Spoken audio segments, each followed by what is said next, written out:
Hello বন্ধুরা, আমি শাকগুন্নিল IPL podcast 13-এ আপনাদের সকলকে ওয়েলকাম। আমার সঙ্গে আছে কর্ণজিৎ। আজকে আমরা আলোচনা করব কলকাতা নাইট রাইডার্স এবং রাজস্থান রয়্যালসের ম্যাচ নিয়ে, অর্থাৎ গতকালের ম্যাচ নিয়ে, যেটা ইডেন গার্ডেন্সে হয়েছে এবং কলকাতা জিতে গেছে, আপনারা সকলেই জানেন। তো আমরা সেই ম্যাচটাকে নিয়ে একটুখানি আলোচনা আড্ডা দেওয়ার চেষ্টা করব। তো সবার আগে কর্ণজিৎ, গুরবাজের ব্যাটিং এবং নারিনের ব্যাটিং নিয়ে আমরা আলোচনা করব। আমরা একদম স্টেপ বাই স্টেপ আসছি। কলকাতার ব্যাটিং থেকেই ম্যাচ শুরু হয়, সেখান থেকেই আমরা শুরু করছি আলোচনা। তো গুরবাজ নারিনকে কিন্তু কেকেআর ইউজ করছে অনেকটা ওই যে ভাই তোমরা কোনো মতে 6 ওভারটা খেলে আসো, পাওয়ার প্লেতে একটা বুস্ট আমাদেরকে দিয়ে আসো, বেশি রান তুলে দাও, তারপর তুমি আউট হয়ে গেলে পরে আমাদের ব্যাটিং রয়েছে, সেইভাবে ইউজ করছে নর্মালি। কিন্তু যেটা আমরা অন্য ফ্র্যাঞ্চাইজিগুলোকে করতে দেখতে পাই না। তারা কিন্তু এমন ওপেনার পাঠায় যারা আর কি বড় ইনিংস খেলবে, অনেকক্ষণ ক্রিজে থাকবে, সেরকম একটা অ্যাপ্রোচ কিন্তু হয় কেকেআর দিক থেকে দেখতে পাওয়া যাচ্ছে না, অথবা কেকেআর টু মাচ রিলাই করছে আর কি গুরবাজ বা নারিনের মতন ব্যাটসম্যানদের উপরে, যারা আর কি তাদেরকে 15 ওভার 17 ওভার ব্যাটিং করে দেবে। তো সেটা একটা দিক রয়েছে। আমরা গতকালও দেখতে পেয়েছি যে গুরবাজ সে একটা স্টার্ট পেয়ে তার পরবর্তীতে আউট হয়ে গেছে। নারিন যেমন স্টার্ট পারে, ঠিক আছে, স্টার্টই পেলো না, আউট হয়ে গেল, ঠিক আছে, গুরবাজ স্টার্ট পেয়েও আউট হয়েছে। এবং তার পরবর্তীতে তুমি দেখো রাহানে এবং রঘুবংশী, তারা কিন্তু একটা সলিডিটি এই কেকেআরের ব্যাটিং লাইন আপকে দিচ্ছে, যেটা ডিমান্ড আছে সেটা তুমি অস্বীকার করতে পারবে না। অ্যাট দ্য সেম টাইম আবার সেই সলিডিটি যখনই তারা দিচ্ছে, তখনই তাদের স্ট্রাইক রেটটা কিন্তু কম হয়ে যাচ্ছে। কালকে ধরো রাসেলের ঝড় এসে, যেটা নিয়ে আমরা একটু পরে আলোচনা করবো, সেটার জন্য কেকেআর ধরে নাও 200 পার করেই তো পেরেছে, কিন্তু সেটা প্রত্যেক দিন হবে এটা তো ধরে নেওয়া যায় না। ইনফ্যাক্ট রাসেল অ্যাকচুয়ালি ফর্মে ছিলই না, গতকাল তাকে টাচে লেগেছে, নাহলে রাসেল তো ফর্মে নিয়ে বলছো খারাপ ক্রিকেট খেলছিল, তাকে বসানো নিয়ে প্রশ্ন উঠছিল। সেখানে কিন্তু একটা সময় রাহানে এবং রঘুবংশী যখন ব্যাটিং করছে, যেরকম ইকোনমিতে আর কি ওরা রান দিচ্ছে, তাতে করে মনে হচ্ছিল যে কেকেআর চাপে পড়ে যাবে। কেকেআর কিন্তু 170 175, যেটা কখনোই পার স্কোর ইডেন গার্ডেন্স সাপেক্ষে হতো না আর কি। তো এটা নিয়ে কি বলবে? নাইন, এটা তো আমি বারবার বলেছি, নাইনকে ইউজ করা হয় ওইভাবে যে তুমি ভাই যেটুকুনি খেলতে পারো খেলো, কিন্তু এক্ষেত্রে একটা প্রবলেম হয়ে যাচ্ছে। নাইন কালকেও যদি তুমি দেখো ফার্স্ট 3 ওভারে খুব বেশি রান হয়নি, চালিয়েছে দুজন মিলেই, কিন্তু ব্যাটে লাগছে না। এবারে এটা আবার প্রবলেম হয়ে যাচ্ছে যে যদি এইরকম হয়ে যায় যে বল নষ্ট করে দিয়ে আউট হয়ে চলে এলো, তখন তো আবার একটা প্রবলেম। এবং গুরবাজকেও অ্যাকচুয়ালি গুরবাজের তো উচিত বড় খেলা, দুটো হতে পারে না, এরকম তো হতে পারে যে দুটো ওপেনারই এরকম নামালে যে তারা শুধু 6 ওভারের জন্যই খেলবে। এক্স্যাক্টলি, ঠিক আছে, একটা ওপেনার আমি স্টিল তাও মেনে নিলাম, তাও হওয়া উচিত না, আমি স্টিল মেনে নিলাম যে একটা ওপেনার হতে পারে যে নাইনকে পরে নামানো, আগে নামানো, ঠিক আছে, পরে নামালে আর কিছু করতে পারবে না, পরে তার থেকে আগে নামানো, ঠিক আছে। কিন্তু গুরবাজের ক্ষেত্রেও সেটা হওয়া উচিত না। কিন্তু গুরবাজ যে কাইন্ড অফ ব্যাটিংটা করছে, তাতে বোঝা যাচ্ছে 6 ওভারের পরে ও চালাবে, ঠিক আছে, এবং তাতেও আউট হয়ে গেলে আউট হয়ে যাবে, পরে এসে রাহানে রঘুবংশী এদেরকে সামলাতে হবে। এবং গুরবাজ তুমি যদি দেখো, এর আগেও যখন কেকেআর হয়ে খেলেছে, ওর কিন্তু বড় ইনিংস কম আছে, ও কিন্তু এই ধরনের ইনিংস খেলছে, খুব বড় এইরকমই রয়েছে। গুরবাজ এরকমই খেলতো বরাবরই, ঠিক আছে, যার জন্য আমি গুরবাজের থেকে অ্যাকচুয়ালি ডিককে, ডিকক যদি বেটার ফিট করে যেতে পারতো, তাহলে বড় ইনিংস তাহলে অনেক বেটার হতো সেটা, ঠিক আছে। ঠিক আছে, একদম খেলতে পারছে না, সেই জায়গায় গুরবাজ একটা যদি 30-35 ইনিংসও খেলে দিয়ে আসে পাওয়ার প্লেতে নেমে, তাহলে আমার মনে হয় কেকেআর যে অবস্থায় এখন রয়েছে তাতে বেটার। কিন্তু অবশ্যই পরের বারের জন্য ভাবা উচিত যে পরের বার কি করবে, ঠিক আছে। এবং এখানে এই যে রাহানে রঘুবংশীর বিষয়টা নিয়ে তুমি একটুখানি বলো, যে তাদের যে সলিডিটি তারা দিচ্ছে, অ্যাকচুয়ালি যে ধরনের ব্যাটিং তারা করছে, তোমার কি মনে হয় কেকেআর এর জন্য সেটাই সব থেকে বেশি প্রয়োজনীয় এই সময়? কারণ মিডিল অর্ডারটা উইক, যেটা স্লো হলেও তারা অ্যাটলিস্ট খেলে দিচ্ছে, নাকি তোমার মনে হয় যে সেটার জন্য প্রেশারও কেকেআর পড়তে পারে? কারণ রাসেল যেটা গতকাল করছে সেটা রোজ তো হবে না। হ্যাঁ, প্রেশারে অবশ্যই পড়তে পারে, প্রেশারে পড়া খুব স্বাভাবিক। তুমি যখন 135 140 এরকম স্ট্রাইক রেটে তুমি খেলছো, তখন ইডেনের মতন পিচে যদি 180ও হয়ে দাঁড়ায়, ঠিক আছে, তাহলেও তোমার মনে হবে যে কম হয়ে গেছে, ঠিক আছে, আরো 10-15 রান এক্সট্রা আমার লাগতো। এবার সেটা হতে পারে, কিন্তু আমার মনে হয় যে কোল্যাপস করে যাওয়ার থেকে, 140-এ বান্ডিল হয়ে যাওয়ার থেকে, 150-এ বান্ডিল হয়ে যাওয়ার থেকে যদি আমি 180 রান বোর্ডে দিয়ে আসি, আমার মতে সেটা বেটার। তাদের জন্য কিছু লড়াই করার থাকবে। তাতে তুমি যদি 140-135 স্ট্রাইক রেটে খেলো, ঠিক আছে, আমি কেকেআর অবস্থা দেখে বলছি, এটা অন্য টিম হলে আমি অন্যরকম কথা বলতাম, পার্টিকুলার কেকেআর যেরকম অবস্থা হিসেবে বলছি। এবং রঘুবংশীকে এখনও স্টিল রেট করি। রঘুবংশীর আগের দিনে আমি বলবো যে একটু স্লো খেলেছে, আগের দিনকে ওর একটু বেশি এতে খেলা উচিত ছিল স্ট্রাইক রেটে। এবং রাহানেও তুমি যদি দেখো অন্যান্য দিন যে স্ট্রাইক রেটে খেলতে পারে, রাহানে আগের দিন কিন্তু সেটা করতে পারেনি। স্পিনারদের এগেইনস্টে প্রবলেম হবে, এটা আমি বলেছিলাম, এবং সেই জিনিসটা দেখা গেছে। এবার যার জন্য তুমি যদি দেখো রাসেল আসার আগে অবধি একটা দেখে মনে হচ্ছে রানটা কিন্তু কম হয়ে গেছে, ঠিক আছে, রাসেল যে ওইটা খেলবে ওটা তুমি ভেবে নিয়ে যদি না দেখো, তাহলে রানটা অ্যাকচুয়ালি কম চলছিল। এবার এই জিনিসটা একটু তো ভাবাবে, কিন্তু স্টিল এই মোমেন্টে দাঁড়িয়ে আমি বলবো কেকেআরের যে এখন অবস্থা যেরকম ভাবে কোল্যাপস করেছে লাস্ট কিছু ম্যাচে, হ্যাঁ, তাতে এরা দুজন যেভাবে কন্টিনিউ করছে এইভাবেই করা উচিত। তাতে একটা বোলারদের জন্য একটা ফাইট ব্যাক দেওয়ার জায়গা এরা তৈরি করে দিয়ে আসতে পারছে রোজই। এবং এখানে আমরা চলে আসবো রাসেলকে নিয়ে এবং রিঙ্কু সিংকে নিয়ে। তারা রাসেলকে নিয়ে স্পেশালি, রিঙ্কু সিং এর তো ক্যামিও একটা ছোট, যদিও খুব ইম্প্যাক্টফুল, মানে ওই রানগুলো ম্যাটার করেছে লাস্টে গিয়ে আমরা বুঝতে পেরেছি। কারণ নেমেই একটা ব্যাটসম্যানের পক্ষে ওরকমভাবে 6 মারা, ওটা রিঙ্কু যেটা করতে পেরেছে ডেফিনেটলি ইমপ্রেসিভ ছিল। এবং রাসেলকে কিন্তু দেখো, একটা কথা তো এখনো আমি জানি তুমি এটা বলবে কিছুক্ষণ বাদে, যে এখনো রাসেলকে নিয়ে যে খুব ভরসার জায়গা তৈরি হয়ে যাচ্ছে কেকেআরের, এটা ভাবা উচিত নয়। কারণ রাসেল আবার ফেল করতে পারে, কিন্তু ডেফিনেটলি এরকম একটা ইনিংস রাসেলকে কনফিডেন্স তো দেবে। এবং রাসেলের 6 নিয়ে তো প্রশংসা করবো, ঠিক আছে, যে বিশেষ করে লো ফুল টসকে রাসেল এবং রিঙ্কু সিং যেভাবে কালকে মাঠের বাইরে পাঠিয়েছে, সেটা কিন্তু দেখে শেখবার মতন অনেক ব্যাটসম্যানেরই দেখে শেখার দরকার আছে। কারণ লো ফুল টস কিন্তু সবাই মাঠের বাইরে পাঠাতে পারে না। তুমি দেখবে চেন্নাইয়ের ম্যাচে, চেন্নাই আরসিবি, সেখানে লো ফুল টস প্রচুর পেয়েছে কিন্তু চেন্নাইয়ের ব্যাটসম্যানের লাস্ট 3-4 ওভারে, লাস্ট 5 ওভারে, কিন্তু সেই জিনিসটাকে তারা ক্যাপিটালাইজ করতে পারেনি, যে কারণে লাস্টে গিয়ে তারা ম্যাচ হেরে গেছে। সেটা কিন্তু ক্যাপিটালাইজ কালকে রাসেল, রিঙ্কু ওরা কিন্তু করতে পেরেছে, যেখানে কিন্তু মানে কেকেআর স্কোরটা অতটা বড় গেছে। তো এখানে রাসেলের 6 মারার তো প্রশংসা ঠিক আছে, কিন্তু রাসেল স্টেটমেন্টও দিয়েছে যে আমি শুরুতেই রিস্ক নিতে চাইছিলাম না, আমি ধরে খেলতে চাইছিলাম, আমি জানি যে পরে আমি কি করবার ক্ষমতা রাখি। তো রাসেল কিন্তু গতকাল স্পিনারদেরকে শুরুতে মনে হচ্ছিল স্ট্রাগল করছে, কিছু বলকে বিট করে কিপারের কাছে চলে যাচ্ছে, স্পিন হচ্ছে, গ্রিপ হচ্ছে উইকেটে, এবং কিছু বল ডিফেন্সও করেছে, কিন্তু ও কিন্তু শর্ট খেলতে যায়নি, যেটা রাসেল করে থাকে নর্মালি, যে এসেছি 2টো বল দেখবো, 3 নম্বর বলে 6 মারবো, সেই জিনিসটা কিন্তু গতকাল রাসেল করতে যায়নি। তো এই যে মেন্টালিটি সূক্ষ্ম পরিবর্তন, এইখানে কি তোমার মনে হয় কালকে রাসেলের সাকসেস? হ্যাঁ দেখো, আসলে এটা তো মানে এটা আগেও বলেছি যে ও মানে যারা ভালো স্পিনার তাদেরকেও মারতে যায়, গিয়ে আউট হয়ে যায়, সেটা আগের দিন করেনি। ঠিকসানা অ্যাকচুয়ালি ভালো বল করেছিল রাসেলকে একটা ওভার, মানে বল পিচে টার্ন ছিল সেটা বোঝা গেছে পরিষ্কার, এবং রাসেল সেটাকে ধরে খেলেছে। এবারে রাসেলের যে মেন্টালিটিটা, যেটা যে নেমেই চালাবো না, এটা আমার কাছে পজিটিভ। তার কারণ হচ্ছে একটা ব্যাটসম্যান যে বুঝতে পারছে আমার খারাপ ফর্ম চলছে, সে যদি একটু টাইম নেয়, এবং রাসেল এটা বলেওছে যে আমি জানি আমি ম্যাচ শেষে মানে শেষ যখন হবে তখন আমি কি করতে পারি, ঠিক আছে। এবার এটা একটা প্লেয়ারের কনফিডেন্স বোঝায়, যে আমাকে যদি একটু বল কিছুটা খেলতে, আমি যদি একটু সেট হয়ে যাই, তাহলে আমি ভাই করতে পারবো, এবং আমি যেটা করতে পারবো সেটা মানে আইপিএল এর মানে গোটা আইপিএল এ যারা আছে তাদের হয়তো টপ 5 এর মধ্যে একজন আমি পড়বো, ঠিক আছে। তো মানে এটা প্রচন্ড মানে কনফিডেন্স দেয়। কিন্তু হ্যাঁ, ওয়েস্ট ইন্ডিয়ান প্লেয়ারদের না, এরা হিট অ্যান্ড মিসের ব্যাপার চিরকাল থেকেই যায়। এবং এর পরের ম্যাচেও যে রাসেল আবার ধরো 15 নম্বর ওভারে নামলো, ঠিক আছে, নেমে 2টো বল খেলার পরেও যে আবার এই জিনিসটা করতে পারবে, আমি এখনো স্টিল বিলিভ করি না, ঠিক আছে। মানে একটা প্লেয়ারকে একটু মানে একটা ম্যাচ খেলে আমি রেট করতে এখনো ইয়ে করছি না, এখন টাইম লাগবে। না, একটা কথা মানতে হবে যে রাসেল যদি এটা করে দেয়, মানে আর 3টে ম্যাচ কেকেআর বাকি, যদি 2টোতেও কেকেআর করে দেয় এটা, তাহলেও কেকেআর প্লে অফসে যাওয়ার চান্সেস কিন্তু বড় সড়ো করে দেখতে পাওয়া যেতে পারে। হ্যাঁ, মানে 2টোতে করে দেয়, মানে তুমি এই সিজনের জন্য যদি বলো, আর দুটো ম্যাচ করে দিল, 3খানা ম্যাচ বাকি, 3টে 2-2 করে দেয়, তাহলে তো রাসেল যদি খেলে, তাহলে তুমি ধরে নিতে পারো যে কেকেআর ওটাতে অনেকটা এগিয়ে আছে, ঠিক আছে। আচ্ছা, আরেকটা যেটা বিষয় সেটা হচ্ছে যে পারাগের রং ক্যাপ্টেন। রাসেলের ক্ষেত্রে আমি আরেকটা কথা বলবো, যেমন রাসেলের ক্ষেত্রে আগের দিন যেটা হয়েছে, রাসেল অনেকটা আগে নামতে পেরেছে, যেটা আমরা তুমি আর আমি দেখবে রাসেলকে নিয়ে যে পডকাস্ট করেছিলাম, সেখানে তুমি আমি দুজনই বলছিলাম গৌতম গম্ভীর রাসেলকে আগে নামাতো, ঠিক আছে। ভেঙ্কিয়ার আগে রাসেলকে নামিয়েছে, এটা আমার মতে খুব ভালো ডিসিশন নেওয়া হয়েছিল, যে রাসেল একটা প্রপার টাইমিং পেয়েছে, যে না আমি 9 বলে 2 করতে পারি, ঠিক আছে। বা রাসেল সম্ভবত 11 বলে 13 বলে 16 ছিল, ঠিক আছে। মানে এটা একেবারেই মানে রাসেলের সুলভ নয়, ঠিক আছে। কিন্তু রাসেল এই জায়গাটা যে নিতে পেরেছে, এটা তার কারণ ওকে অতটা আগে নামানো, আমরা এটা খুব ভালো ডিসিশন ছিল কেকেআর, বিশেষ করে বেঙ্কিয়ার যেখানে ফর্মে নেই, ওকে সরিয়ে এনে রাসেলকে আগে পাঠানো।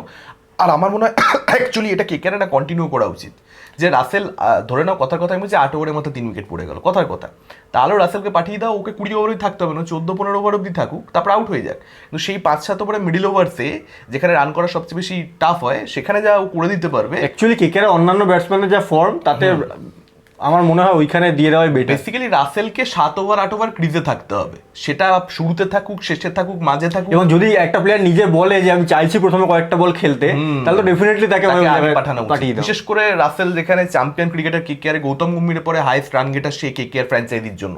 তো এটা একটা মানে ভাববার জায়গা। আমরা বলেইছিলাম যে 3rd ডাউন পাঠানো রাসেলকে, সেটাই হয়েছে গতকাল, এবং সে পারফরমেন্স দিয়েছে। তো আমরা ঠিক ছিলাম, আপনারা জোর দিন এই জায়গাগুলোতে। আচ্ছা, পরাগের রং ক্যাপ্টেন্সি, মানে অ্যাকচুয়ালি কিন্তু রাসেল স্পিনারদেরকে একটুখানি ট্রাভেলড হচ্ছিল, তারপর হঠাৎ করে ফাস্ট বোলার এনে দিল, আরেকটা ওভার থিকসানাকে ব্যাক করতে পারতো, সেই জিনিসটা করলো না। তো সেটা তোমার কি মনে হয় যে মানে দেখো থিক্সেনাকে ও এনেছিল পরপর 2 ওভার ফাস্ট বোলার দিয়ে তারপরেরটা আমার মনে হয় ইমিডিয়েট ওভারটা থিক্সেনাকে দেওয়া উচিত ছিল। তারপর তুমি ফার্স্ট তারপর তোমার কাছে অপশন ছিল, কারণ তারপর বাকি ছিল আর পরাগের মনে হয় একটা ওভার ছিল, পড়া ওই জায়গা করতে হলে মার খেত, ঠিক আছে, কারণ আফটার অল তো বোলার নয়। আর না দেখো আকাশ মাদওয়াল এমন কোনো বোলার তোমার যদি থাকে হাতে বুমরা আমি বুঝলাম, বা ফর্মে থাকা পাত্রে না আমি বুঝলাম যে ঠিক আছে তুমি একটা ফাস্ট বোলার এনেছো, বা মানে ডেথ স্পেশালিস্ট বাংলা কথা, কিন্তু তুমি তো সেটা করছো না। তুমি জোফরা আর্চারকে যে ওই ওভারে আনছো তাও নয়, কিন্তু তুমি আনছো আকাশ মাদওয়াল। ক্ষেত্রে বিষয় হচ্ছে লোফরা আর্চারের একটা ওভারই বাকি, ঠিক আছে, এবার ও মানে আমি জানি এটা হচ্ছে মানে একটু এক্সপিরিয়েন্স ক্যাপ্টেন হলে তখন হয় তুমি দেখতে সে জোফরা আর্চার কি আনছে, ওর ক্ষেত্রে তখন মাথায় কাজ করছিল যে জোফরা আর্চারকে যদি আমি এখন এনে নিই তাহলে আমি ডেথ কাকে দিয়ে বলাবো, ঠিক আছে, মানে একটা জগা খিচুড়ি পজিশন আর কি হয়ে গেছিল। তবে আকাশ মাদওয়ালকে পাঠানো ওটা প্রচন্ড ভুল। হ্যাঁ উচিত তো ছিল অবশ্যই জোফরা আর্চারকে আনা অথবা স্পিনার কি ব্যাক করা, স্পিনার তো সেইখানে একটা মানে ও চাইলে ও নিজেও আর কি আসতে পারতো, ও যখন দেখলো যে থিক্সেনার ওভারটাকে ওই রকম ভাবে রাসেল খেলছে হতে পারে তত মার খেয়ে, এবং ডানাতি ব্যাটসম্যানদেরকে কিন্তু কালকে পরাগ ভালো বোলিংও করছিল, তো পরাগ কিন্তু মানে বিশাল রান খেয়ে গেছে এরকম না, একেবারেই নয়। তো সেটাও একটা অপশন হিসেবে ওর কাছে ছিল অ্যাভেলেবেল, কিন্তু সবচেয়ে মানে ওর পরাগ হচ্ছে ভালো ক্যাপ্টেন যে হচ্ছে নিজেকে ব্যাক করে, কারণ সঞ্জু স্যামসন তো পরাগকে বল দেয় না, পরাগ যখন ক্যাপ্টেন্সি করে পরাগ নিজেকে ব্যাক করে। এটা কিছু ক্যাপ্টেনদের সঙ্গে হয়, মানে তুমি হার্দিক পান্ডিয়ার ক্ষেত্রে দেখবে যে হার্দিক পান্ডিয়া নিজেকে প্রচন্ড বেশি ইউজ করে, এটাকে নিয়ে আমরা আমাদের প্ল্যানিং এ রয়েছে, এখনই কি বলে দেবো একটা মুম্বাইকে নিয়ে আমরা মানে করতেও পারি পডকাস্ট, সেখানে আমরা এটাকে নিয়ে আলোচনা করব।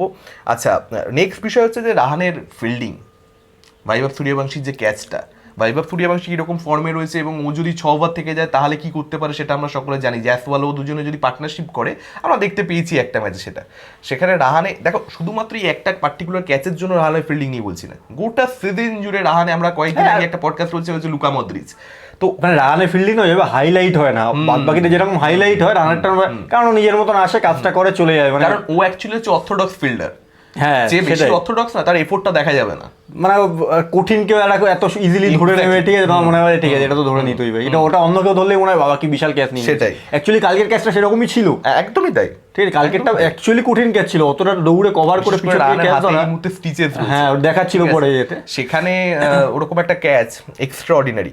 এবং বৈভব আর হর্ষিতের যে রাহানে তুমি ক্যাচটার কথা যখন বললে আমি সঙ্গে সঙ্গে ইয়ের কথাও বলি, বৈভব সূর্যবংশীর কথা বলি, আমি এর আগে দুদিনই বলেছি বৈভব সূর্যবংশীর প্রচুর মিস হিট হয়, ঠিক আছে, এবার আমি এটাও বলেছিলাম যে কোনো না কোনো দিন এমন একটা জায়গায় বল পড়বে, রোজ ফাঁকায় বল পড়ছে বেঁচে যাচ্ছে, এমন একটা জায়গায় পড়বে যখন ফিল্ডারের হাতে যাবে, কালকে কিন্তু সেম জিনিসটা এক্স্যাক্টলি। এবং এটা শুধুমাত্র গতকাল হচ্ছে তা নয়, এর পরের ম্যাচগুলোতে এটা দেখতে হবে, এটা হবে, কারণ ওর ওই প্রচন্ড হার্ড হ্যান্ডে ব্যাট করছে, প্রচন্ড বেশি পাওয়ারে জোর দেয়, যখনই মিস হিট হবে কিছু না কিছু কারো না কারো কাছে ক্যাচ যাবে। এটা বৈভব সূর্যবংশীকেও বুঝতে হবে যে অ্যাকচুয়ালি কিন্তু মানে শুধুমাত্র পাওয়ার প্লেতে রান পাওয়ারের মানে কি বলবো পাওয়ারের জোরেই আর কি করা যায়, যে পাওয়ার দিয়েই হবে তা নয়, কিন্তু অনেক ব্যাটসম্যানই কিন্তু রয়েছে যারা প্রপার ক্রিকেটিং শট প্লেস করে জাস্ট মানে সার্কেলটা কভার করে দিতে পারলেই হয়ে গেল, তার প্রচুর গ্যাপ থাকে, আরামসে রান বের করে। ইডেনের মতন গ্রাউন্ডে যদি একবার সার্কেল কভার হয়ে যায় তাহলে আর ওই বলকেও ধরতে পারবে না, রক্ষে নেই। তো সেই অনুযায়ী আমার মনে হয় যে এই বাচ্চা ছেলেটিকে একটুখানি ভাবতে হবে, অনেক বয়স পড়ে রয়েছে ওর, আশা করি এই বিষয়গুলো থেকে বুঝতে পারবে, মানে টু আর্লি টু কমেন্ট আর কি বৈভব সূর্যবংশীকে নিয়ে।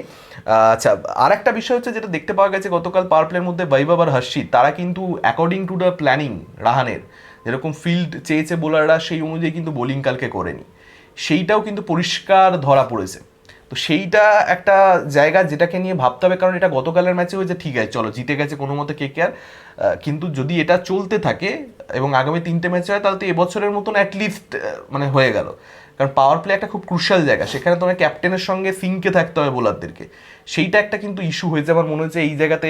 মানে বৈভবের সঙ্গে আলাদা করে কোচদেরকে বসতে হবে, ক্যাপ্টেনকে বসতে হবে, হর্ষিতের সঙ্গে বসতে হবে, যাতে করে এরকম জিনিস পরবর্তী ম্যাচগুলোতে না হয়। একটা হয় যে ব্যাটসম্যান তোমাকে আউটপ্লে করে দিচ্ছে, সেটা একরকম, ঠিক আছে, পাওয়ার প্লেতে সেটা হতেই পারে, কিন্তু কালকে কিন্তু ফিল্ডিং অনুযায়ী বোলিং হয়নি।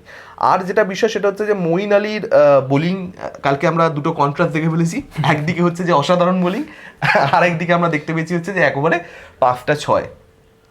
তো মঈন আলীর ব্যাপারে আমরা কিন্তু তুমি এটা বলেইছিলে, আমি তোমাকে সাপোর্ট করেছিলাম যে মঈন আলী কিন্তু বেধরক মারও খেয়ে যেতে পারে ইডেন গার্ডেন্সে। একটা সময় কেকেআর ফ্যানরা আমাদেরকে খুব বলছিল যে না মঈন আলীকে খেলানো উচিত, তখন আমরা বলেছিলাম এই বিষয়টা যে মঈন আলী কিন্তু মারও খেয়ে যেতে পারে, এবং সেই জিনিসটা আমরা গতকাল দেখতে পেয়েছি। বাঁহাতি ব্যাটসম্যানদের সামনে মঈন আলী ভীষণ ভালো, কিন্তু ডানহাতি ব্যাটসম্যানদের ক্ষেত্রে সবসময় কিন্তু সেটা বলা যায় না, বিশেষ করে যদি ডানহাতি বেশি ব্যাটসম্যানটা এক হাত নেওয়ার মেন্টালিটিতে থাকে। মানে কালকে যেটা হয়েছে সেটা খুবই মানে স্ট্র্যাটেজিক্যালি হয়েছে, কারণ নারিন ভালো বোলিং করছে, বরুণ ভালো, ওদেরকে এক হাত নেওয়া ডিফিকাল্ট, ওদেরকে 6 মারা কঠিন, আমরা সবসময় জানি। কালকে টার্নও ছিল, তুমি যদি দেখো স্পিনারদের বল টার্ন হচ্ছিল একদম, এবং সেখানে একটাই অপশন রিয়ান পরাগের কাছে খোলা ছিল যদি ম্যাচটা ওদের দিকে আনতে হতো, সেটা হচ্ছে মঈন আলীকে অ্যাটাক করো, যে ডানহাতি বোলার এবং প্রপার ফ্লাইটের ডেলিভারি দেয়, সুন্দর হাওয়ায় বল রাখে। মঈন আলী একদম হচ্ছে অর্থোডক্স বোলিং, যেটাকে আমরা স্পিন বোলিং বলি আর কি টেস্ট ক্রিকেটের। তো সেইটাতে তুমি সব থেকে ভালো ক্যাপিটালাইজ করতে পারবে, এবং রিয়ান পরাগ সেই জিনিসটাই করেছে। এবং মঈন আলীকে আমি এটা ক্রেডিট দেবো যে ও লাইন লেংথে চেঞ্জেস করার চেষ্টা করেছে। অ্যাকচুয়ালি দেখো মঈন আলী ফার্স্ট দুটো ওভার খুব ভালো করেছে, ঠিক আছে। এবার থার্ড ওভারটায়, কারণ ওই যে বাতি ব্যাটসম্যান, থার্ড ওভারটা এসে ওকে যখন মারা আরম্ভ করলো রিয়ান, অ্যাকচুয়ালি আমি বলবো কালকে রিয়ান পরাগ আউটপ্লে করেছে মঈন আলী, ঠিক আছে। কারণ মঈন আলী কিন্তু একই লাইন লেন ধরে ওর ব্যাটে ব্যাটে বল দিয়ে গেছে যে কন্টিনিউ মারো রে ভাই, যেটা অন্যান্য দিন দেখা যায় যখন এই প্লেয়ার কোনো প্লেয়ার এরকম খেলে তখন দেখা যায় যে একদম মানে ব্যাটসম্যান যেভাবে মারতে পারবে সেই জায়গাতে বল দিয়ে দেওয়া হচ্ছে, সেটা কিন্তু আগের দিন হয়নি। মঈন আলী চেঞ্জেস করেছে লাইন লেনতে, পরাগ তাও মেরেছে এগুলোকে। অ্যাকচুয়ালি আমি বলবো কালকে পরাগ অনেক মানে ভালো ব্যাটিং করেছে। একদম পরাগের ইনিংস নিয়ে আলাদা করে কথা বলতে হবে। মানে পরাগ চক্রবর্তীকে যে রিভার্সটা মারলো না, ওটা অ্যাকচুয়ালি ওর মানে প্রি মাইন্ডে সেট ছিল যে ভাই 6 নম্বর বলটা আমাকে 6 মারতেই হবে এরকম। এবং শুধুমাত্র সেটা নয় যে মানে একটা অডাসিটির বিষয় থাকে, ঠিক আছে। একটা হচ্ছে যে তোমার পোটেনশিয়াল আছে, আর একটা হচ্ছে যে ম্যাচে তুমি কোন জায়গায় ওই শটটা খেলছো।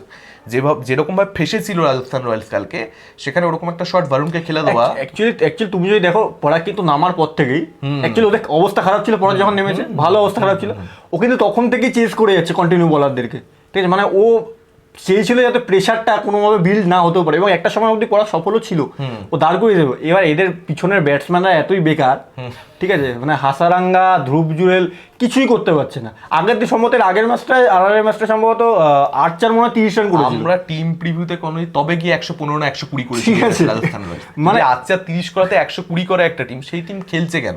মানে দেখবে তুমি মনে করো আমরা যখন টিম প্রিভিউ করেছি প্রথম কথা আমি বলছিলাম ভাই অশ্বিন চালকে ছেড়ে দেওয়া কেন, আর ধ্রুব জুরেলকে কে 14 কোটি টাকা দিয়ে কেনে ভাই? আমি ধ্রুব জুরেল, আমি বারবার বলছি টেম্পারমেন্ট ভালো, ছেলেটা টেস্ট ক্রিকেটে ভালো করতে পারে, কিন্তু আইপিএল এ তোমার টিমের মিডল অর্ডার ব্যাটসম্যান তুমি 14 কোটি টাকা দিয়ে ব্যাক করছো তাকে, সেটা ধ্রুব জুরেল হওয়া তো উচিত না একদমই। এবং ধ্রুব জুরেলের আমরা পারফরমেন্স এবছর দেখতে পাচ্ছি, একটা ইনিংস বোধহয় বড় খেলেছে, তাছাড়া ধ্রুব জুরেল প্রচন্ড বড় করে অসফল। দেখো মানে তুই ইনিংস ভালো না খেলতে পারো, তুমি একটা সাপোর্ট দেওয়ার কাজ তো করতে পারো, যে একটা মোটামুটি রান করে এলাম, তোমার 14 কোটি টাকা, তার থেকে তো ফ্র্যাঞ্চাইজি এটা আশা করবে যে এ আমাকে এই কাজটুকুনি করে দেবো। অন্তত ধ্রুব জুরেল সেটাও করতে পারছে না।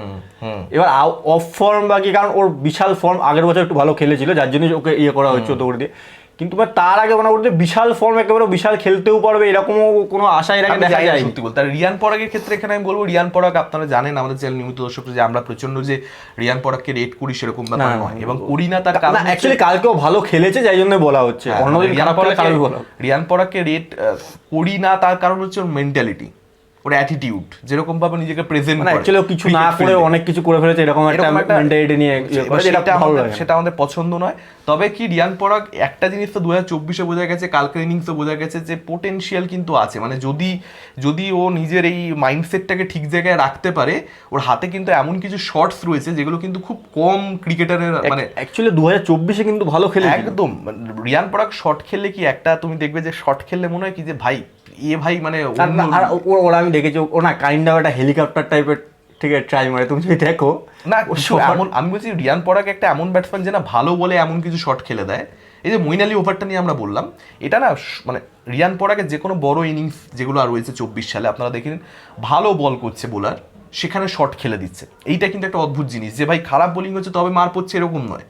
রিয়ান পরাগ এরকম হতে পারে খারাপ বলে আউট হয়ে গেল, এটাও কিন্তু হয় যে একটা খারাপ বল আউট হচ্ছিল না, আউট হয়ে গেল, কিন্তু ভালো বলে কিন্তু শটও খেলে দিতে পারে। একটা অদ্ভুত প্লেয়ার রিয়ান পরাগ বেসিক্যালি, মানে পটেনশিয়াল আছে, কিন্তু মানে একটু মেন্টালিটিটাও ঠিক হয়ে গেলে আমার মনে হয় রিয়ান পরাগ মানে সেক্ষেত্রে দেখা যাক কি হয়। আচ্ছা, আরেকটা যেটা নিয়ে আলোচনা করবো সেটা হচ্ছে হেটমায়ারের অফ ফর্ম।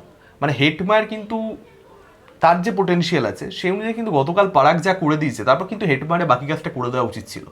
এবং হেটমায়ার গতকালের ম্যাচে অনেক আগে আউট হয়ে গেছে। ইনফ্যাক্ট রাজস্থান রয়্যালস এই বছর 4 নম্বর মানে 4টে ম্যাচ এরকম হলো তাদের, যেখানে তারা ওই 1 ওভারে 9 করতে পারেনি, এরকম 2টো ম্যাচ হয়েছে। মানে সবকটাই জেতা ম্যাচ ছিল, ওরা জিততে পারেনি করতে পারে। এবং তুমি যদি দেখো সবকটাতেই হেটমায়ার ওই জায়গাতে ছিল, হেটমায়ার ছিল, ঠিক আছে। তো এইটা কিন্তু একটা বিশাল বড় ফ্যাক্টর হয়ে গেছে, কারণ দেখো 3টে জিতেছে, 4টে জেতা থাকলে এখন 7টা জেতা থাকতো।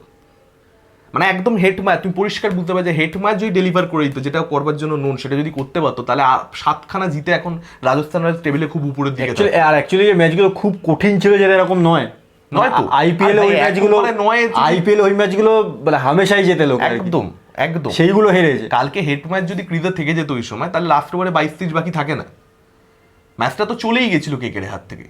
কালকে যখন হেডমার আর পরাগ ব্যাটিং করছিল, হেডমারের উইকেটের আগে অব্দি ম্যাচটা ছিলই না কেকেআর এর সঙ্গে। লাস্ট ওভার সম্ভবত 22 বাকি, লাস্ট ওভার 15 বাকি ছিল মনে হয়। লাস্ট ওভারে কি 15 বাকি ছিল? না না না না না না 22ও বাকি ছিল না, এরা 6 খেলো, যাই না মনে নেই, যাই খুব খুব বেশি আমার বাকি ছিল মনে পড়ছে না আমার ওরকম মানে বড় রান বাকি ছিল, যেটা বাকি ছিল সেটা কি হওয়ার কথা নয়, সেটা শুভম দুবে, এগেন শুভম দুবে আরও একটা রাজস্থান রয়্যালসের উইক লিঙ্ক। রাজস্থান রয়্যালস মানে তার যদি শুভম দুবে হচ্ছে ইম্প্যাক্ট প্লেয়ার একটা টিমের, যেখানে তোমার মিডিল অর্ডারে তুমি আবার ধ্রুবজুলকে ফিট করে রেখেছো, হেডমায়ার ফর্মে নেই, হাসারাঙ্গাকে তুমি কি সব করছো, থার্ড ডাউন ফোর্থ ডাউন, ভাই হাসারাঙ্গা তোমার থার্ড ডাউন ফোর্থ ডাউন, তোমার ইম্প্যাক্ট প্লেয়ার শুভম দুবে, তুমি কি করে এক্সপেক্ট করছো যে তাও যে মানে 4টে ম্যাচ ওরা ক্লোজ গেছে, ক্লোজ গিয়ে হেরেছে, বেসিক্যালি সেটা জিতে গেলে 7টা, মানে আমি তো ভাবতেই পারছি না। তাও তো আগের দিনকে তাও আমি বলবো শুভম দুবে তো তাও একটু আধটু খেলে দিয়েছে, বাকি অন্যান্য দিনগুলো শুভম দুবে কালকে শুরুতে নেমে যেরকম প্রথম 10-15 বলে ব্যাটিং করেছে, প্রথম 10 বলেই হবে, সেইটা খুব মানে ডিফিকাল্ট সিচুয়েশন রাজস্থানের জন্য তৈরি করে দিয়েছে। শুভম দুবে যদি নিজের কাজ করে, তাহলেও কালকে রাজস্থান জিতে দিবে। ইম্প্যাক্ট প্লেয়ার যখন নামানো হচ্ছে, তাকে নামানোই হচ্ছে যে তুমি এই কাজটা করে আসবে, সেই জন্য ইম্প্যাক্ট প্লেয়ারের এই অবস্থা হলে সেই টিমের মানে খুব স্বাভাবিকভাবে এরকম অবস্থা হবে। এবং নারিনের কনসিস্টেন্সি, গতকালও যে প্লেয়ারটাকে নিয়ে সব থেকে কম কথা হবে সেটা হচ্ছে নারিনের বোলিং, কারণ হার্ষিত রানা ভীষণ ভালো করেছে। হার্ষিত রানাকে যে জায়গায় এনেছে রাহানে, ব্যাক করেছে রাহানে, তুমি গতকাল লাইভে বলছিলে, এবং সেখানে ডেলিভার করেছে হার্ষিত রানা। হার্ষিত রানার জন্য কেকেআর ম্যাচে ফিরেছে। আচ্ছা, রিঙ্কু সিং ভীষণ ভালো গ্রাউন্ড ফিল্ডিং করেছে, অসাধারণ, পুরো চুমু ফিল্ডিং করেছে। রিঙ্কু সিংকে ক্রেডিট দিতেই হবে। এই রিঙ্কু সিং আর নারিন এই দুজনকে নিয়ে সব থেকে বেশি আলোচনা কম হবে। শুধু ফিল্ডিং এর আমার রিঙ্কু যে ওই লাস্ট টাইমে যেটুকুনি জায়গা ব্যাটিং করেছে, ওই ক্যামিওর কথা আমরা আগে আলোচনা করলামই, মানে সেটা প্রচন্ডই ভালো। মানে অ্যাকচুয়ালি ওই সময় যে কেউ ভাববে যে ভাই ঠিক আছে যারা সিঙ্গেল নিয়ে তো রাসেলকে স্ট্রাইক দিয়ে, এক্স্যাক্টলি রিঙ্কু যে ওই 2 রানটা নিল, যে ঠিক আছে এটা 1 না নিয়ে আমি 2 নেবো আমার। এবং সব থেকে বড় কথা হচ্ছে এখানে এটাও দেখতে হবে, ওই 2 রানটা যারা লাইভ খেলা দেখেছে বুঝতে পারবে, রাসেল কিন্তু ওখানে ব্যাক করেছে। হ্যাঁ, রাসেল কিন্তু 2টা নিয়েছে, ঠিক আছে। রিঙ্কু কিন্তু মানে তাহলে কি রাসেল আর রিঙ্কুর মধ্যে আন্ডারস্ট্যান্ডিংটাও এটা বোঝা যায়, এবং সেটা কিন্তু খুব পজিটিভ একটা টিমের জন্য, যে দুটো যারা ক্রিটিক্যাল সিচুয়েশনে ব্যাট করতে নামে, কারণ ওদের পজিশনটা খুব টাফ টি20 ক্রিকেটে, সেখানে যদি দুজন ব্যাটসম্যানের আন্ডারস্ট্যান্ডিং থাকে, সেটা কিন্তু অ্যাকচুয়ালি একটা টিমের জন্য বিশাল বড় একটা বেনিফিট। এবং রিঙ্কুর ফিল্ডিং নিয়ে, রিঙ্কু কালকে ভাই অসাধারণ ফিল্ডিং, মানে একটা তো 4 হয়ে গেছিল, মানে কমেন্টেটররা 4 বলা শুরু করে দিয়ে রিঙ্কু এসে বাঁচিয়ে দিয়েছে। এবং বডি মানে রিঙ্কু সিং কি ফিজিক্যালি একটি মানে ব্যাপারটাকে অন্যরকম ভাবে নেবেন না, মানে হাইট কম আছে, এবং তো কিন্তু সেটার পরবর্তীতে ও যেরকম ভাবে গ্রাউন্ড ফিল্ডিং করে, নর্মালি কি তোমার একটু স্বাস্থ্য, তোমার দেহ ভালো হলে তখন কি গ্রাউন্ড ফিল্ডিং একটু হয়, মানে তুমি গ্রাউন্ড বেশি তাড়াতাড়ি কভার করতে পারবে, কারণ একজন লম্বা মানুষ যত তাড়াতাড়ি দৌড়াতে পারবে, সেটা খুব এটা মানে কি বলবো, এটা একজন যারা হাইট কনসেপ্ট তাদের দৌড়াতে পারবে, অন্যরকম ভাবে নেবেন না মানুষ, অন্যরকম ভাবে, সেই জন্য আমি আর কি এত করছি। কিন্তু রিঙ্কু তারপরেও যেভাবে ফিল্ডিং করে দেখবার মতন। কালকে রিয়ান পরাগে নারিনের লাস্ট বলে যখন রিয়ান পরাগ 6 মারতেই ক্যাচ তুলে দিয়েছিল, রিঙ্কু ওটা হাফ চান্স রিঙ্কু বানিয়েছে, ওটা কোনো চান্স হয় না, ওটা অ্যাকচুয়ালি চান্স নয়, ওটা কোনো চান্সই ছিল না, এক্সট্রাঅর্ডিনারি এফোর্ট। এবং নারিনকে নিয়ে আমরা বলছিলাম কালকেও তার 4 ওভারে 26 খেয়েছে, যদি আমি ভুল না হই, ওই রকম 6.5 ইকোনমি কিছু 26-27 কিছু একটা হবে। তো নারিন ভাই মানে ডেলিভার করে দিয়ে চলে যায়, তুমি বুঝতেও পারবে না, কিন্তু ইম্প্যাক্ট প্রত্যেক ম্যাচে থাকছে। এবছর বরং একটু কম থেকেছে শুরুর দিকে, কয়েকটা ম্যাচে একটু নারিন মার খেয়েছে, যে ম্যাচে নারিন ক্যাপ্টেন হলো তারপর থেকে নারিন আবার মানে Narine is known for that, ঠিক আছে, যার জন্য নারিনটা করলেও নারিনকে নিয়ে কথা বলাই হয় না, কারণ নারিন যেভাবে যায় নারিন এটাই করবে। বরং নারিন যদি ওই ইকোনমিটা কোনো কারণে 9 হয়ে যায় একদিন, তখন সেখানে বলে নারিন না আজ মার খেয়ে গেছে। অ্যাকচুয়ালি 9 ইকোনমি কিন্তু তাও বেশ ভালো বলবে, এখন যেরকম আইপিএল তার 9 ইকোনমি ভালো, কিন্তু নারিন 9 খেলে তুমি দেখবে বলবে নারিন এত বেশি ধারাবাহিক হয়ে গেছে যে এখন নারিন ওটা করলে নারিনের প্রশংসা হয় না, যে ভাই ঠিক আছে নারিন তো করবে, এটাই তো এক্সপেক্টেড। তো তবে আমার মনে হয় নারিনের প্রশংসা হওয়া উচিত। এবং তার সঙ্গে সঙ্গে ভাইভাবে ডেথ বোলিং এবং রাহানের বোলিং অপশানে ভুলভাল সিদ্ধান্ত আর কি। কারণ রাহানে কালকে যদি রাসেলকে একটা আগে কুড়িয়ে দিত, যেটা নিয়ে তুমি বহুবার বলেছো, আর এক কথায় আমরা যাচ্ছি না, যে কেকেআর ম্যানেজমেন্টের একটা বিশাল বড় ভুল হচ্ছে যে রাসেলকে তারা আগে বল আনছে না, জায়গায় জায়গায় আনছে না, পার্টনারশিপ হয়ে যাচ্ছে তাও আনছে না। তো রাসেলকে কেন যে বোলিং অপশন হিসেবে ভাবছে না আমি জানি না, যেখানে actually genuine bowling option Russell, শুধুমাত্র সে ডেলিভার করে তার জন্য নয়, ও যখন আনে উইকেট দিচ্ছে তার জন্য নয়, তার সঙ্গে সঙ্গে দুটো তোমার ফাস্ট বোলার রয়েছে টিমের, থার্ড বোলিং তোমার থার্ড সিমার হচ্ছে রাসেল, হার্ষিত আর বৈভব। তোমার জেনুইন অপশন এমনি বাই ডিফল্ট তোমার ঢুকছে, তুমি রেড করো না করো গুলি মারো, তোমার ঢুকছেই, কিছু করবার নেই, অন্য তোমার অপশনই হাতে অ্যাভেলেবেল নেই। কোনোদিন তো এরকম হতেই পারে যে তিনটে স্পিনার নিয়ে তোমার দুটো ফাস্ট বোলার নিয়ে নামছো, মানে তোমার তিনটে স্পিনার, তার মানে তোমার আছে, তুমি যদি রাসেলকে না ধরো, কোনো একদিন তো এরকম হতেই পারে, যেটা কালকেও হয়েছে, ধরো না যে একটা স্পিনার বেধড়ক মার খেয়ে গেল, তোমার প্ল্যানের বাইরে বেরিয়ে গেল, সেই তুমি কি করবে? এক্স্যাক্টলি, মানে মঈন আলীর ক্ষেত্রে ব্যাপারটা কি, যে কালকে রিয়ান পরাগ কিন্তু মঈন আলীর ওভারের আগেই ভালো ব্যাটিং করছিল, ঠিক আছে, সেখানে অ্যাকচুয়ালি মঈন আলীকে বোলিং দেওয়াটা ভুল সিদ্ধান্ত মনে হয়নি, কিন্তু যে রাহানে করেছে কারণ ভালো বল করছে আলী, ঠিক আছে, কিন্তু আমরা রাসেলকে একটা ওভার তুমি আগে 12 ওভারের মধ্যে 10 ওভারের মধ্যে এবার তুমি দেখে নাও যে রাসেলও তোমাকে কি টেবিলে দিচ্ছে, তারপর তুমি মঈনকে কটা ওভার করাবে সেটা, কারণ চেন্নাই যখন মঈন চেন্নাইয়ে খেলতো, মঈনকে কিন্তু সবসময় 4 ওভার করানো হতো না, ইনফ্যাক্ট হরভজন সিংকে সবসময় 4 ওভার করানো হতো না। এটা নিয়ে একটা মহেন্দ্র সিং ধোনির একটা ভালো স্টেটমেন্ট আছে যে আমি আমার প্রত্যেকটা বাইক আমি রোজ ব্যবহার করি না, সেরকম ব্যাপার। তো তোমার টেবিলে কে কি দিতে পারছে তুমি দেখে নাও, রাসেল তোমায় কি দিচ্ছে, এবার তুমি মঈনকে কটা ওভার করাবে তুমি ঠিক করো, কারণ একজন জেনুইন অফ স্পিনার, একজন জেনুইন ফিঙ্গার স্পিনার, সে কিন্তু সবসময় যে 4 ওভার পাবে টি-20 ম্যাচে এটা কিন্তু নাও হতে পারে। আর অ্যাকচুয়ালি তুমি যদি দেখো বৈভব আর ওরা তো মানে ডেট স্পেশালিস্ট তো নয়, মানে বৈভব তো নোন নয় ওটা করবার জন্য, কমপ্লিট বোলার বৈভব আর ওরা নয়, যে একজন শুরুতেও করে দিচ্ছে লাস্টেও এসে করে দিচ্ছে ডেথ, যেটা ধরো হ্যাজেলউড করতে পারছে আরসিবির জন্য, সেই স্ট্যান্ডার্ডও বৈভব আর ওরা নয়। ওকে অ্যাকচুয়ালি রাখা হচ্ছে, মানে এই প্রবলেমটা সব ঘুরে ফিরে একই জায়গাতে হচ্ছে, রাসেলকে বল না করানো, ঠিক আছে, যদি তুমি রাসেলকে অ্যাজ এ বলার ধরো, তাহলে তুমি বৈভবকে 3টে ওভার শুরুতে দিতেই পারবে, যেটা এর আগে যেদিন নর্থে খেলেছে বা যেদিনকে জনসন খেলেছে তখন করানো হয়েছে, যেটা বৈভবকে দিয়ে 3টে ওভার করিয়ে দেওয়া, অ্যাকচুয়ালি বৈভব ওই জায়গাটার জন্যই, সুইং না পেলে কিন্তু বৈভবেরও সেরকম কিছু নেই, তো ডেথে এলে বৈভব মার খাবে, এটা খুব স্বাভাবিক। কালকে যে লাস্ট ওভারটা বৈভবকে দিতে বাধ্য হয়েছে কারণ রাসেলকে আগে থেকে করানো হয়নি, আর রাসেলকে করানো হয়নি 19 নম্বর ওভারটা রাসেলকে করানো হয়েছে, তার কারণ মঈন আলী মার খেয়ে গেছে, নাহলে তুমি একটা মঈন আলীকে দিয়ে 4 ওভার করানো হতো, রাসেলকে ইউজ করতো রাহানে আর কি, ঠিক আছে, মানে রাসেলকে যদি একটা কন্টা করে রাসেল উইকেট দেয় না দেয়, হতে পারতো যে 19 ওভার একটা উইকেট এনে নিতে, এই 12 নম্বর বা 13 নম্বর বদলে একটা উইকেট এনে নিতে পারতো, আমি সেটাও ছেড়ে দিচ্ছি, যদি তুমি সেটা নাও হয় একটা ওভার বেরিয়ে থাকতো, একদম, মানে এইটা লাস্টে ক্যালকুলেশনে অনেক বেশি হেল্প করে, একদম একদম, মানে এই যে বাধ্য হয়ে যাওয়া যে 19 রাসেলকে দেবো 20 বৈভবকে দেবো, এই জিনিসটাতে আটকে যেত না তখন, এই জায়গাটা প্রবলেম হয়ে যাচ্ছে। এবার এইখানে আমি একটা ছোট্ট জিনিস আমার মনে পড়ে গেল, এই যে ধরো অংশুল কম্বোজ, তাকে দিয়ে 3টে ওভার করানো হচ্ছে, পাওয়ার প্লে বারে তাকে ইউজও করা হয় না, এখানে মেবি ধোনির একটা ক্যালকুলেশন থাকতে পারে যে 30 খেয়ে যেতে পারে 4th ওভারে আনলে, যেমন ডেলিভার করছে প্রথম 6 ওভারের মধ্যে, যে কারণে আমরা বলছি যে কেন পাওয়ার প্লে বারে আনে না, কিন্তু কে বলতে পারে যে আনলে এরকম কেস হয়ে যেতে পারে, যে হয়তো ভাবছে মনে করছে যে না বৈভব আরোরার মতন বোলার আনশুল কাম্বোজ, এবং আনশুল কাম্বোজ তুমি দেখো কিন্তু বেসিক্যালি একজন সুইং বোলার, তো ওর হাতে হয়তো ওই টুলগুলো নেই যে টুলগুলো দিয়ে ও মানে আর কি না, তবে কি দেখো একটা প্লেয়ার যদি কেউ, যেটা আনশুল কাম্বোজের আগের দিন হয়েছিল, একটা প্লেয়ার যদি 3 ওভার ভালো বল করে, ঠিক আছে, সেক্ষেত্রে তুমি 4 নম্বর ওভারটা তাকে দিতে পারো, তার কারণ তার নিজের একটা ইয়ে রয়েছে, যেতে না দিয়ে আমি মনে করি 10 নম্বর ওভারের মধ্যে করিয়ে দাও, 10 নম্বর না করো 12 13 কোনো একটা জায়গায় তুমি বের করে দিতে পারো চাইলে, কারণ সে ওই দিনটায় ভালো বল করেছে, বাদ বাকি যারা করেছে তাদের তুলনায় অনেক বেটার বল করেছে, তো তার মানে একটা তার নিজের একটা কনফিডেন্স থাকবে যে আমি ভালো করেছি, এবার দেখো মার খেয়ে যেতেই পারে, সেটা আলাদা বিষয়। এবং বৈভবও আমি মনে করি কেকেআর ওইভাবে ইউজ করা উচিত, 12 ওভার 13 ওভারের মধ্যে শেষ করে বৈভবকে ডেথ অবধি রেখে দেওয়ার আমার মনে হয় না, যে যদি ডেথ অবধি রাখতে ম্যাক্স টু ম্যাক্স 16 নম্বর ওভার, ভাই 16 পরে তো আর 16 ঠিক, ইনফ্যাক্ট মানে 12-13 ঠিক নয়, কারণ এখন যেভাবে ক্রিকেট যেভাবে বদলে গেছে, এখন কিন্তু ব্যাটসম্যানরা খুব বেশি মানে তাদেরও ক্যালকুলেশন মাথার মধ্যে চলতে থাকে যে কাকে টার্গেট করবো কাকে টার্গেট করবো। অ্যাকচুয়ালি উচিত কি যে বইভাবে 3টে ওভার শুরুতে করিয়ে দেওয়া, তারপর শেষ, তারপর হচ্ছে ওটা রেখে দাও, যদি বিশাল কিছু একেবারে প্রয়োজন না পড়ে তাহলে ওটাকে আমি ইউজই করবো না, এটাই বেসিক্যালি হওয়া উচিত। সেখানে এখন দুটো ইউজ করছে বৈভবের, এবং তারপর আর ইউজ এবং এই জিনিসটার জন্যই হর্ষিত রানাকে 2 ওভার করতে হচ্ছে পাওয়ার প্লের মধ্যে, এবং সেটার একটা কারণ হতে পারে যে হ্যাঁ মানে হর্ষিতের 2 ওভার করা আমি মনে করি না ঠিক, 2024-এ 1 ওভার করতো, এবং আমি মনে করি রাসেলকে পাওয়ার প্লের মধ্যে 1টা ওভার করানো উচিত। যাই হোক সেটা কেকেআরের মাইন্ডসেট, কেকেআর কি করবে না করবে তাদের ব্যাপার, আমি কি ভাবলাম তুমি কি ভাবলে তাদের তো কিছু হবে না, নাহলে রাসেলের অবশ্যই একটা পাওয়ার প্লের মধ্যে ওভার করে নেওয়া উচিত, ও কি টেবিলে দিতে পারছে, কারণ অনেক ক্ষেত্রে এক্সট্রা বাউন্স পায়, সেই ফ্যাক্টরগুলোকে আমি জানি না কেন রাহানে এত বেশি আন্ডার রেট করছে।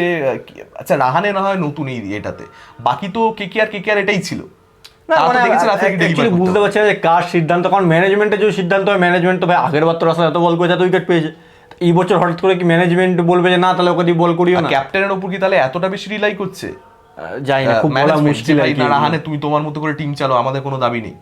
আর যদি সেটা হয় তাহলে তো রাহানে বাজে ক্যাপ্টেন্সি করছে, যদি সেটা হয় তাহলে 100% বাজে ক্যাপ্টেন্সি করছে, ঠিক আছে, মানে মানে- সেটা নিয়ে কোনো দ্বিধা নেই, ঠিক আছে।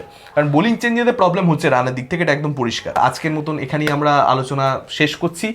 এতক্ষণ ধরে এই পার্টিকুলার পডকাস্ট দেখবার জন্য অনেক অনেক ধন্যবাদ। আপনাদের কি মতামত আপনারা ডেফিনেটলি সেটা আমাদেরকে কমেন্ট করে জানাতে পারেন। KKR কে নিয়ে কী ভাবছেন, রাজস্থানকে নিয়ে কী ভাবছেন। Thank you, Thank you. Tata.